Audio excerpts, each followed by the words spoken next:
de Efésios capítulo 6, versículos 18 até 24. O título do nosso estudo dessa noite é a oração de guerra.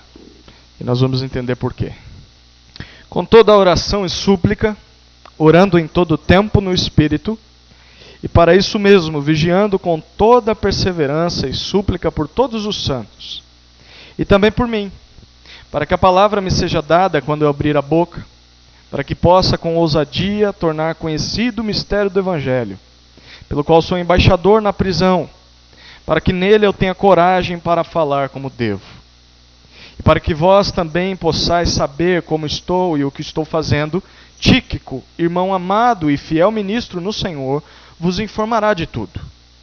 Eu o estou enviando com esse objetivo, para que saibais da nossa situação e para que ele vos conforte o coração.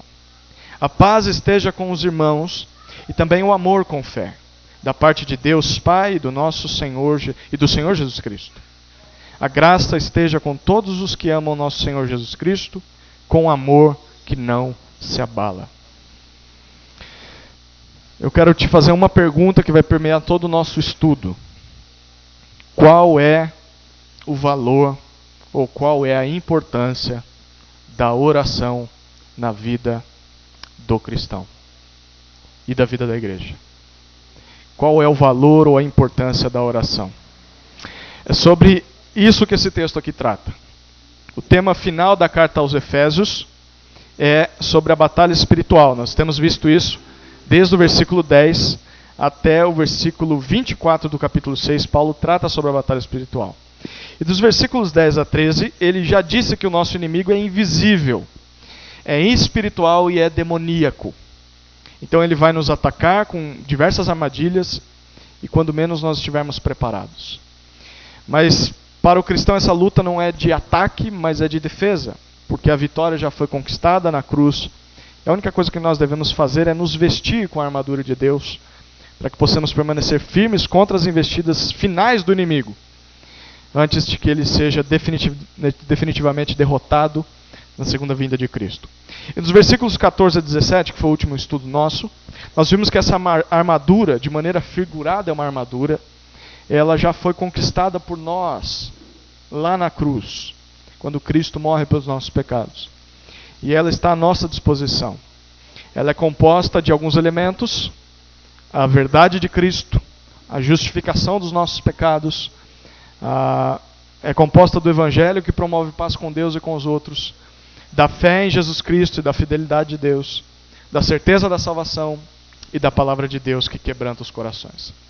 Então, se nós nos lembrarmos de cada um desses itens e confiarmos no poder de Deus que está por trás de cada um deles, nós estaremos seguros contra os ataques do diabo e não vamos naufragar na fé.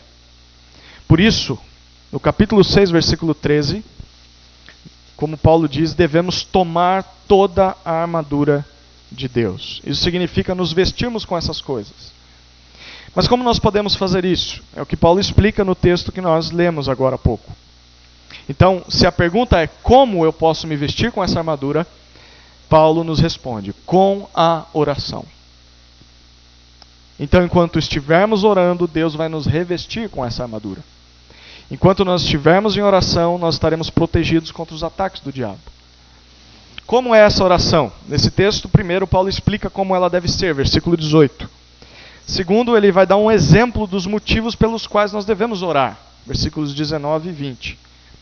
E depois ele vai fornecer um encorajamento para que nós continuemos em oração, que vai ser o ponto final da nosso estudo, a nossa conclusão, versículos 21 até 24. Vamos olhar o exemplo da oração, versículo 18. Olha o que ele diz. Com toda oração e súplica, orando em todo o tempo no Espírito, e para isso mesmo, vigiando com toda a perseverança e súplica por todos os santos. Nesse versículo aqui, Paulo repete a palavra todo ou toda, e você percebeu? Pelo menos 4 vezes. E quando ele faz isso, ele está nos dando 4 características da oração, que é a oração de preparação para a guerra espiritual. Em primeiro lugar, a nossa oração deve ser, perceba no versículo 18 o começo, de todo tipo. Paulo diz que nós podemos nos fortalecer com a armadura de Deus com toda oração e súplica. Oração significa uma conversa franca e sincera dirigida a Deus. E súplica traz a ideia de petição. É o ato de você pedir aquilo do qual você tem falta ou tem necessidade. Quando Paulo diz que nós devemos nos dirigir a Deus com toda oração e súplica, ele está querendo dizer que em nossa comunicação com Deus, nós devemos lançar mão de todo tipo de oração possível. É interessante que na Bíblia nós encontramos várias maneiras de se orar a Deus. Há orações de louvor, de elogios a Deus. Há orações de adoração ou veneração ao Senhor. Orações de intercessão, que é pedindo em favor de outros. Orações de gratidão pelo que Deus tem feito. Orações de pedido de perdão, enfim. A nossa oração ela não deve se resumir só àquela oração rápida e repetitiva, com apenas pedidos do dia a dia. Nós devemos orar com todo tipo de oração. Seja louvor, seja adoração, seja intercessão, gratidão, etc. Eu quero te desafiar a pensar um pouquinho. Qual foi a última vez que em oração você fez algo além do que simplesmente pedir ou agradecer? Qual a última vez que você teve um diálogo sincero com Deus sobre os seus sentimentos, sobre os seus pensamentos? Qual a última vez em que você abriu seu coração e expressou o seu amor a Deus? Ou em que você adorou a Deus pelos atributos dele? Ou em que você orou em favor dos membros da nossa igreja? As nossas orações devem ser de todo tipo. Mas em segundo lugar, a nossa oração deve ser em todo tempo. O versículo 18 continua. E Paulo diz, orando em todo tempo no Espírito. A palavra tempo aqui é a palavra grega, é a tradução da palavra grega kairos, que traz a ideia não de um horário como em um relógio, ou seja, em todos os minutos, mas é uma palavra que traz a ideia de em todas as ocasiões, em todos os momentos oportunos. Então é você orar em cada oportunidade e cada situação em que seja necessário orar. Orar no Espírito pode significar duas coisas. Primeiro, orar capacitados ou auxiliados pelo Espírito Santo. Isso porque, segundo Romanos 8:26, Paulo diz assim, o Espírito nos socorre na fraqueza, pois não sabemos como devemos orar, mas o próprio Espírito intercede por nós, com gemidos que não se expressam com palavras. O que isso significa? Que enquanto nós oramos, o Espírito Santo que está em nós, ele corrige, entre aspas, a nossa oração e ora em nosso favor diante de Deus, porque nós não sabemos orar. Orar no Espírito pode significar isso, mas também pode simplesmente significar, em segundo lugar, orar com o nosso interior, com a nossa alma. Lembra que a palavra Espírito no grego, na língua em que Paulo está escrevendo, não aparecia Espírito com letra maiúscula na letra de Paulo. Era a mesma palavra para se referir a Espírito Santo quanto para Espírito humano, ou a alma do homem, o interior do homem. Pode significar o Espírito Santo, como pode significar também orando com o seu interior, orando com o seu íntimo. E aqui é interessante, não necessariamente com palavras audíveis em alta voz, enquanto todos estão vendo ou ouvindo, mas orando aqui dentro. O que Paulo está querendo dizer aqui é que nós devemos nos relacionar com Deus em todo o tempo, com atitudes de oração, o dia todo. Não só pela manhã, não só antes do almoço, ou antes da janta, ou antes de dormir, mas em todas as ocasiões em que isso se faça necessário. Em Neemias capítulo 2, por causa do tempo eu não vou pedir para você abrir, mas vou citar alguns versículos. Quando o judeu Neemias, que era copeiro do rei da Pérsia, ele descobriu que Jerusalém estava destruída, ele ficou muito abatido. E aí o rei percebeu e perguntou para ele o seguinte: por que o teu rosto está triste, se não estás doente?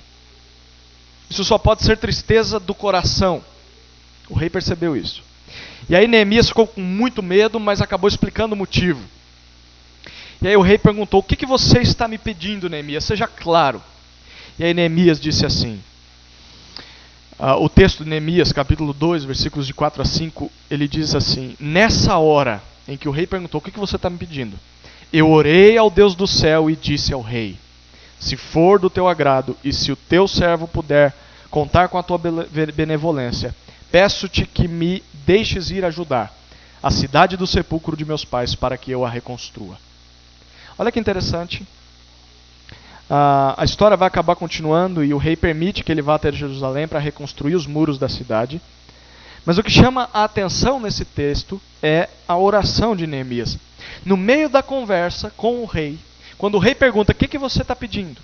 Antes de responder, ele ora. A pergunta é, como ele faz isso? É óbvio que ele não ajoelhou ali, fechou os olhos e disse, ó Senhor Jesus, põe a mão aqui, convence o coração desse rei para me liberar. Não. Foi uma oração no Espírito. Ele orou em silêncio, orou sem palavras, só com a mente e talvez em alguns poucos segundos. Assim devem ser as nossas orações, em todas as ocasiões e não necessariamente de modo visível aos homens.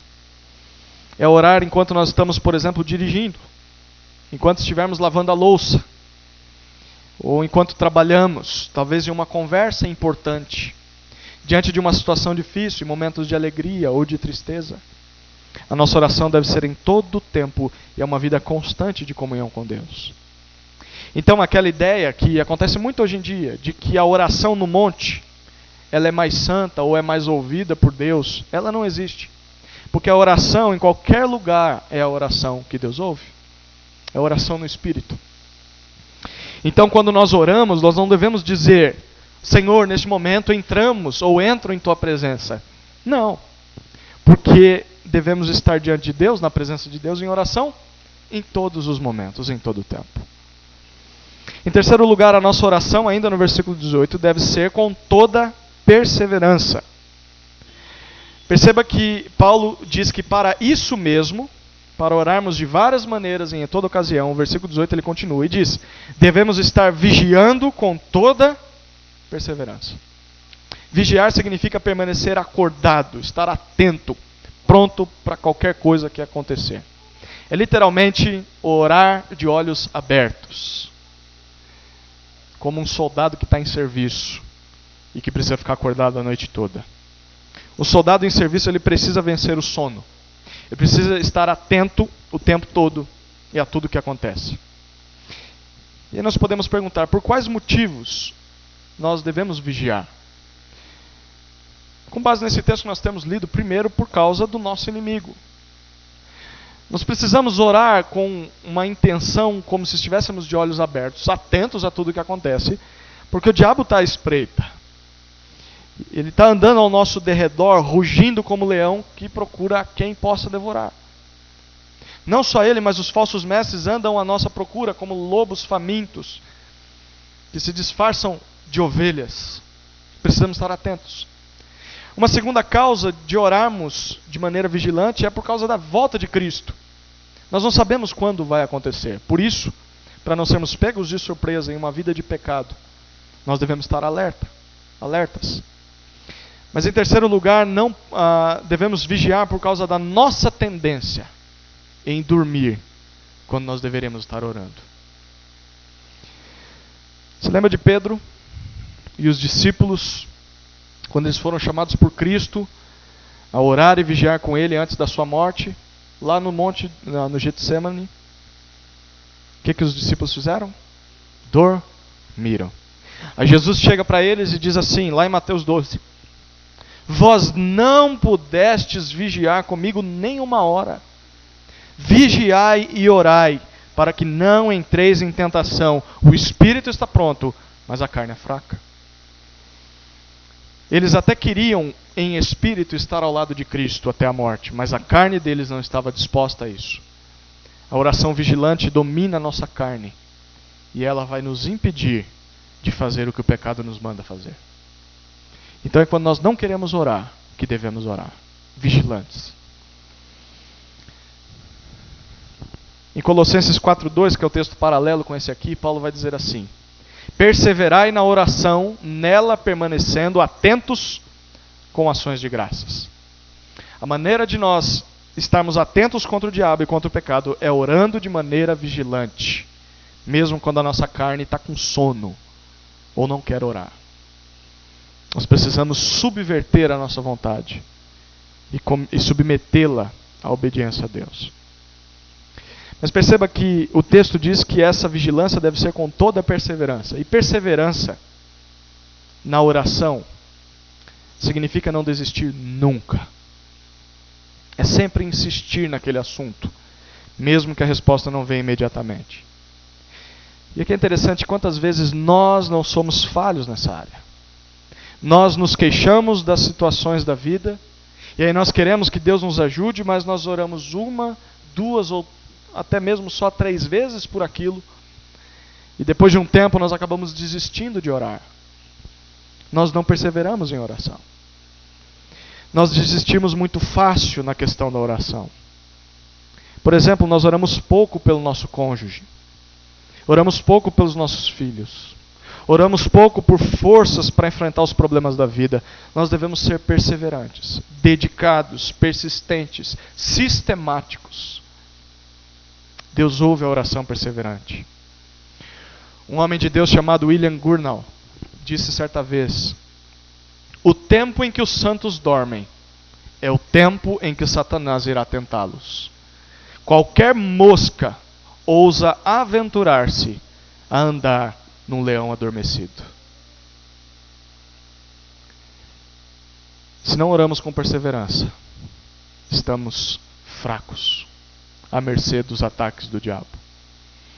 A nossa oração, em quarto lugar, deve ser, perceba o final do verso 18, por todos os santos. Paulo diz que a nossa vigília deve ser não só com toda a perseverança, mas também, ele diz, com toda súplica e por todos os santos. Súplica, como já foi dito, é o ato de pedir aquilo do qual temos falta ou necessidade. É um pedido. Mas aqui Paulo vai dizer que esse pedido, essa súplica, não deve ser feita a Deus em nosso favor. Ela deve ser feita por todos os santos. Você vai lembrar que nessa carta, quando Paulo está se referindo a santos, ele está se direcionando a crentes. É uma maneira de dizer, em outras palavras, o seguinte: peçam por todos os tipos de crentes que vocês têm conhecimento. Isso significa não só orar por seus familiares crentes, ou por seus amigos da igreja, mas é orar por cada membro do corpo de Cristo que você conhece. Desde o seu pastor, passando pelos seus líderes espirituais, caminhando pelo hall de membros, até mesmo daqueles dos quais você não tem muita afinidade, e chegando até os missionários no campo missionário, ou irmãos de outra igreja, o povo de Deus em todo o Brasil e em todo o mundo. A nossa oração deve ser por todos os santos. Irmãos, nós somos como um exército. Todos devemos nos armar em oração. Mas quando um soldado cai e falha na sua vida de oração, ou na sua busca pela santificação, todos nós nos tornamos mais vulneráveis. É por isso que nós devemos orar pelos nossos irmãos, para ajudar os nossos irmãos a permanecerem de pé. Orar para que Deus os ajude para não serem derrotados pelo diabo. Isso porque se nós somos a família de Deus, e nós somos a família de Deus, então o sucesso de um é o sucesso de todos, mas a queda de um é a queda de todos. Muitas pessoas reclamam por não saberem o que falar em uma oração que tenha mais de 2 minutos. Poxa vida, eu ouço falar de gente que orava meia hora, 40 minutos, 1 hora, 2 horas, mas o que está falando com Deus todo esse tempo? É comum isso acontecer quando nós não temos intimidade com alguém, né? A gente encontra com um parente há 30 anos que não vemos. Você conversa um pouco ali, mas daqui a pouco para, porque não tem intimidade. É interessante, não tem assunto porque não há intimidade. Então, quando você for orar, não suponha que você vai conseguir orar por 2 horas se você não tem intimidade com Deus. Mas vamos supor que você decida orar todos os dias por motivos pessoais.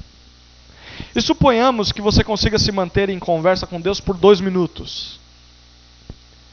Mas você gostaria de falar mais com Deus. Só que você não sabe sobre o que falar. Sobre o que eu vou tratar com Deus? Eu já confessei todos os meus pecados, já pedi tudo que tinha que pedir. Você quer uma dica do próprio Deus? Ore por todos os santos. Ore pelos seus irmãos na igreja. Ore pelos seus amigos cristãos. Ore pelo seu pastor e seus líderes. Peça em favor da igreja na sua cidade. Com certeza não vai faltar assunto em conversa com Deus. No livro Comunidade Cativante, eu indico você a fazer essa leitura. Os autores Mark Dever e Jamie Dunlap, eles contam que tem incentivado a igreja deles a orar por todos os santos. O que é que eles fizeram? Eles fizeram um livro com a foto, o nome e os dados familiares e os pedidos de oração de cada membro da igreja.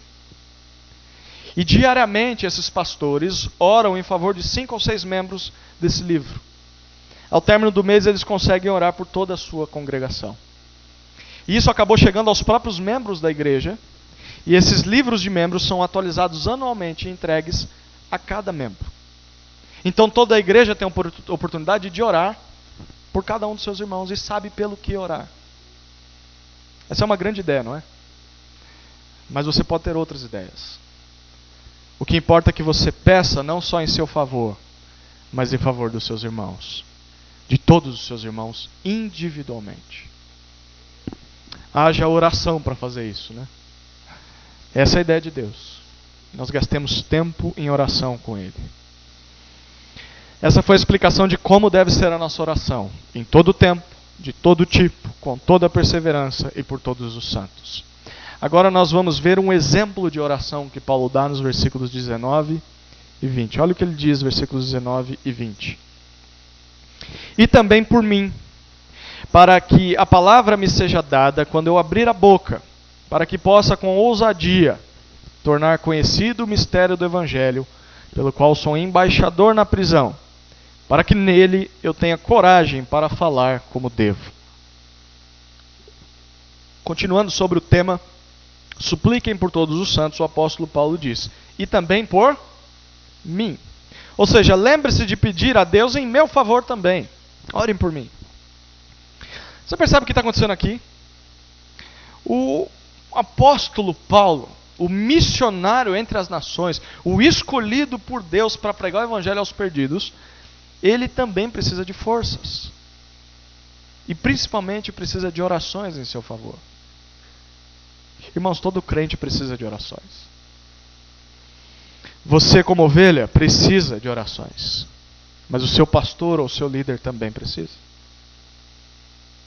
Mas você há de concordar comigo que muitas vezes nós falhamos em orar por alguém da nossa igreja. E quando nós fazemos isso é só pelas pessoas das quais nós gostamos. Ou alguém que pediu oração e aí por algum motivo nós lembramos. Mas eu quero fazer uma pergunta bem ácida. Qual foi a última vez que você orou pelo seu pastor? Ou pela sua liderança? Qual a última vez que você pediu para Deus sustentar o seu pastor na fé? Para que Deus o mantivesse de pé? Para que ele não caísse em tentação? Para que ele não desistisse do ministério? É a falta de oração que enfraquece a igreja. E muitas vezes é a causa da queda dos pastores. É a falta de intercessão que leva muitos pastores à depressão. E até mesmo, como nós temos visto nesse ano e no final do ano passado, muitos têm se suicidado. E não é só orar, mas falar que está orando. Perguntar por motivos de oração, se importar. Nós devemos fazer isso uns com os outros, mas também devemos fazer com aqueles que nos lideram. Por isso, se você é uma ovelha, ore pelo seu pastor. E se você é líder, ou tem pessoas sob a sua responsabilidade, sejam seus filhos, sejam alunos, seja a sua família, ore pelas suas ovelhas. Mas pelo que nós devemos orar? Paulo explica no versículo 19. E aqui, a partir do 19 e no 20, ele faz 3 pedidos de oração. Mas antes de nós olharmos para esses pedidos, nós precisamos nos lembrar de algo muito importante. A informação é que Paulo estava preso em Roma. E isso é muito importante lembrarmos. Por causa do evangelho, ele acabou sendo preso pelos judeus e foi conduzido até a capital do império para ser julgado pelo imperador romano. Paulo estava morando numa casa alugada e na maior parte do tempo ele ficava acorrentado a um soldado romano, podendo até receber visitas, mas ele não podia sair daquela chamada prisão domiciliar. Então, enquanto ele esperava o julgamento, Paulo aproveitava o seu tempo para pastorear as igrejas à distância, mandando cartas, também para evangelizar os guardas que o vigiavam dia e noite. É por isso que Paulo faz o seu primeiro pedido, no versículo 19. Orem para que a palavra me seja dada quando eu abrir a minha boca. Essa expressão que ele usa aqui pode significar o seguinte: orem para que quando eu falar a essas pessoas, eu consiga fazê-lo com clareza, de maneira que eu seja compreendido por elas. Repare que apesar de ser o famoso evangelista e o famoso pregador, Paulo está pedindo oração para que as suas palavras sejam claras e que assim ele consiga se comunicar bem com as pessoas. Só que mostra a humildade de um homem que, apesar de ser um mestre, ser um pregador, ele pede oração para que Deus lhe dê capacitação para ser claro na sua pregação. Nós precisamos desse tipo de atitude na igreja. Aqueles de nós que ensinam não são perfeitos e sem erros. São seres limitados, são seres frágeis, como todos os outros. Eles não possuem autoridade em si mesmos. Essa autoridade está na palavra do Deus que tem toda a autoridade. Por isso nós deveríamos ter a humildade de reconhecer que às vezes nós não conseguimos ser claros com as pessoas. Não é só porque nós estamos falando que isso significa que nós estamos sendo entendidos. Nós precisamos orar e pedir oração aos nossos irmãos para que Deus nos dê capacidade de sermos claros na comunicação da palavra de Deus. Isso se aplica na pregação, se aplica na aula da EBD, se aplica no culto infantil, no ensino aos filhos, na exortação a um irmão, no discipulado e até mesmo no evangelismo. Nós precisamos ter a humildade de reconhecer que nós precisamos de ajuda para sermos claros. Nós precisamos de um retorno sobre como nós temos ensinado as pessoas. Nós precisamos estar abertos a críticas. Precisamos orar por clareza. Mas Paulo ainda faz um segundo pedido no versículo 19, e ele pede: orem para que eu possa pregar o evangelho com ousadia. A palavra ousadia significa coragem, confiança, destemor. Isso aqui é impressionante. Paulo, o apóstolo, pedia orações para que tivesse ousadia para pregar o evangelho. Ele era humano como todos nós somos. Ele era tentado a não falar do evangelho.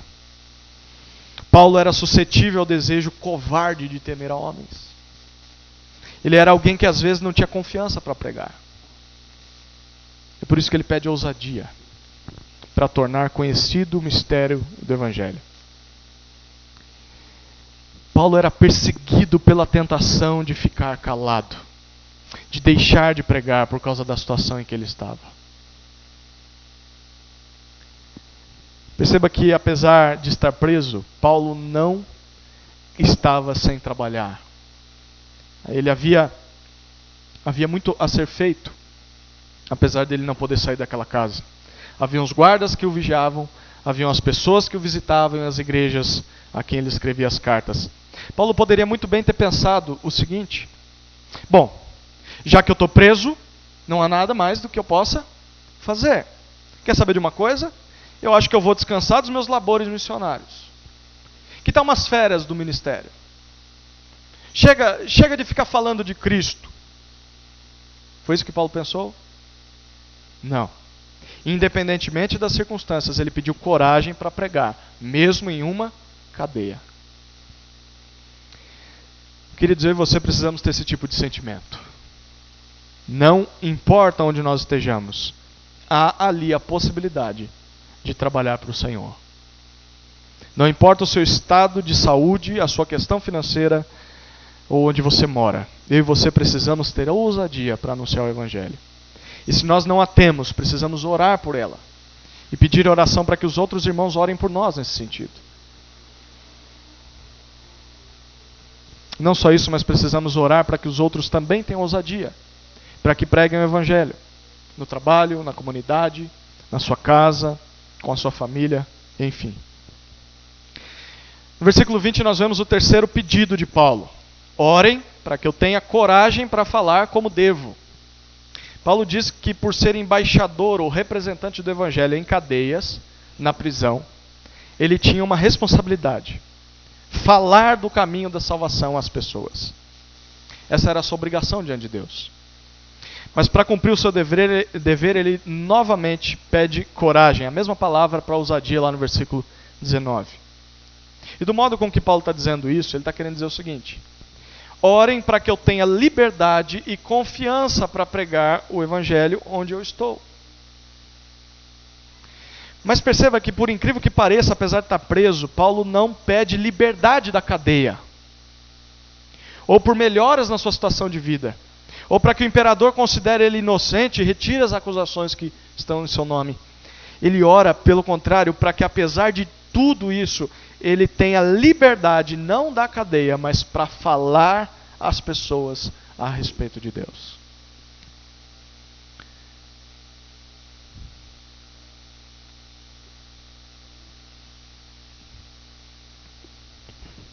Nós precisamos orar por clareza no falar, mas também por coragem para falar. Precisamos dos dois andando lado a lado. Os estudiosos dizem que quando Paulo diz que é embaixador no Evangelho em cadeias, ele está fazendo um trocadilho. Isso porque a palavra cadeias ou amarras também era usada para se referir na época aos adornos feitos de ouro que eram pendurados no pescoço pelos ricos como uma forma de mostrar a sua riqueza. Ou seja, eram os colares dos ricos, a mesma palavra. Esses itens serviam como uma espécie de coroa que mostrava para as pessoas como aquela pessoa era rica. E quando Paulo diz isso, ele está na verdade dizendo que aquelas algemas eram a sua coroa. Aqueles grilhões representavam a sua riqueza. Aquele era o seu prêmio por ser fiel ao Evangelho. Apesar de estar preso, era uma honra estar preso pela pregação da palavra de Deus. A fidelidade de Paulo a Deus custou a liberdade nesse mundo. Mas tudo isso valeu a pena. E eu gostaria de te perguntar uma coisa. Você está disposto a encarar os sofrimentos da vida, os sofrimentos pelo Evangelho, dessa maneira? Você está disposto a abrir mão dos seus sonhos e dos seus projetos para realizar os sonhos de Deus? Você está disposto a renunciar à sua liberdade para servir a Cristo? Essa deve ser a nossa coroa. A fidelidade ao Senhor. E não a liberdade de ir atrás dos nossos sonhos, fugindo de uma vida de problemas e de desconfortos. Tem muita gente que quer só uma vida de segurança. Tadinho de Paulo se é assim, né? Há ainda uma outra aplicação aqui. Se Paulo pedia isso em oração, é porque ele também orava por essas coisas na cadeia.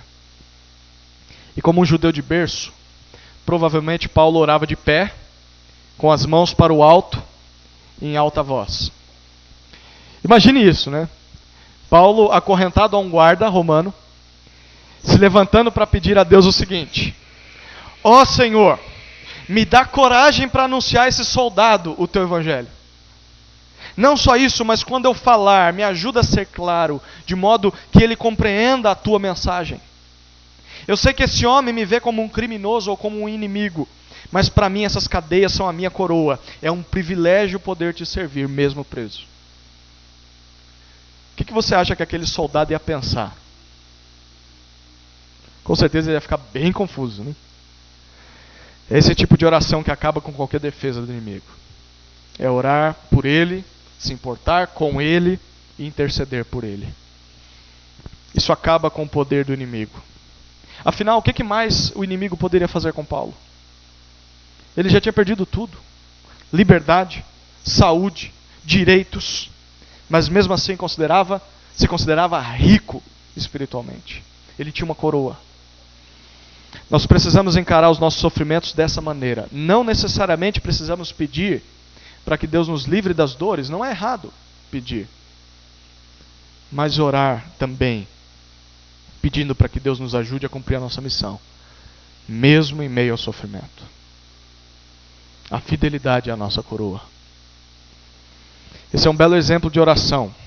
E por fim, como conclusão do nosso estudo, nós vemos o encorajamento da oração, a partir do versículo 21. Paulo diz assim: e para que vós também possais saber como estou e o que estou fazendo, Tíquico, irmão amado e fiel ministro do Senhor, vos informará de tudo. Eu o estou enviando com esse objetivo, para que saibais da nossa situação e para que ele vos conforte o coração. A paz esteja com os irmãos, e também o amor com fé, da parte de Deus Pai e do Senhor Jesus Cristo. A graça esteja com todos os que amam nosso Senhor Jesus Cristo, com amor que não se abala. Paulo diz que Tíquico está indo até eles para que os efésios soubessem como Paulo estava e o que estava fazendo. E Tíquico, segundo ele, era um irmão amado e ministro fiel no Senhor. Provavelmente esse homem era um efésio que tinha ido até Roma visitar a Paulo.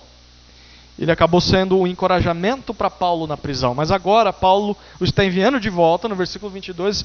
Provavelmente é ele quem está trazendo essa carta aos Efésios, com o objetivo, pelo menos dois objetivos. O versículo 22 vai dizer, primeiro, de que eles soubessem da situação de Paulo, e segundo, que eles fossem confortados, consolados por Tíquico. Ou seja, Paulo queria dar um relatório do que ele estava passando, mas principalmente, não só ficar se queixando, mas queria que o coração dos Efésios fosse acalmado com boas notícias. É por isso que Tíquico estava indo para Éfeso. Tíquico foi um encorajamento para Paulo, agora ele vai ser um encorajamento para os Efésios. Cristãos são como soldados. Soldados precisam estar juntos e lutar lado a lado na batalha. Isso significa que cristãos precisam estar juntos e de mãos dadas enfrentar o inimigo. É por isso que nós não devemos viver isolados. Gente precisa de Deus, mas gente também precisa de gente. Se nós queremos que as pessoas orem por nós, nós precisamos abrir a nossa boca e falar como nós estamos, do que nós precisamos. Se nós queremos que as pessoas se importem conosco, nós precisamos nos importar com as pessoas e orar pelas pessoas. Nós não podemos viver sozinhos, nós precisamos uns dos outros. Mas Paulo mostra que, apesar de estarmos em uma guerra espiritual, versículo 23, nós somos o povo mais abençoado do mundo. E ele deseja que, da parte de Deus e de Cristo, os efésios tivessem paz, que é comunhão com Deus e comunhão com os crentes. Segundo, amor com fé. Em outras palavras, o amor que é gerado pela fé. Ou seja, quanto mais nós cremos, mais amor nós teremos uns pelos outros e a Deus. E no versículo 24 ele deseja graça, que é a misericórdia e a bondade da parte de Deus. Tudo isso Paulo deseja para aqueles que amam o nosso Senhor Jesus Cristo com amor que não se abala. Um amor sincero, incorruptível. Sabe o que isso significa? Que aqueles que amam sinceramente a Cristo não se abalam, mesmo em meio à guerra espiritual. Mesmo em meio aos ataques satânicos, eles recebem paz, recebem amor e recebem graça da parte de Deus Pai e do nosso grande general que é Jesus Cristo. Mesmo preso, Paulo era mais rico do que o imperador romano, por incrível que pareça. Não materialmente, mas espiritualmente. E os efésios eram iguais e nós não somos diferentes. Por isso, irmãos, não importam as circunstâncias, nós podemos orar a Deus, mesmo em meio à guerra, porque se nós estamos em Cristo, nós somos o povo mais abençoado do mundo. Nós somos herdeiros do reino celestial. Nós somos cidadãos do céu. Isso deve nos motivar a permanecermos firmes e vigilantes em oração. Eu quero terminar com algumas palavras sobre esse texto e sobre aquela introdução que eu fiz. Qual é a importância da oração na vida do cristão? A resposta é: tem toda a importância. A oração tem o mesmo valor que a nossa respiração. É algo que deve ser feito em todo o tempo, mesmo enquanto estivermos fazendo outras atividades. 3 lições finais sobre oração. Primeira, sem oração nós nunca vestiremos a armadura de Deus. É a oração o meio para nos fortalecermos do Senhor e da força do seu poder. Por isso nós devemos orar sem cessar, porque só assim nós nos vestiremos de Cristo. Estaremos prontos para os ataques do diabo. Em segundo lugar, a oração não diz respeito somente a nós, mas a todo o povo de Deus. Nós devemos orar pelos outros e não só por nós mesmos. Nós devemos informar aos outros sobre a nossa situação para que eles também possam orar por nós. E devemos também ouvir os pedidos dos outros. E nessa carta, Paulo nos ensina sobre como nós podemos nos importar com os nossos irmãos e encorajá-los na batalha espiritual. Ele mostra que nós podemos orar pelos nossos irmãos. Foi isso que ele fez no capítulo 1 e capítulo 3. Ele orava pelos efésios. Em segundo lugar, nós podemos nos corresponder com nossos irmãos. Ele estava fazendo isso por meio da carta. Seja no WhatsApp, seja uma mensagem, uma carta. Mas nós podemos, em terceiro lugar, visitar os nossos irmãos. Paulo não podia ir, mas Tíquico o representaria nessa visita. Queridos, oremos uns pelos outros, conversemos uns com os outros, visitemos uns aos outros. A terceira e última lição sobre esse texto é que as orações mais importantes que nós podemos fazer são as orações por motivos espirituais. Mesmo preso, Paulo não pediu liberdade física, mas espiritual, para cumprir a vontade de Deus. Nós devemos orar por motivos terrenos? Sim, não é nenhum pecado, mas também nos lembrar dos motivos espirituais, que são infinitamente mais importantes que a nossa saúde, que o nosso dinheiro, o emprego, sonhos, projetos, enfim.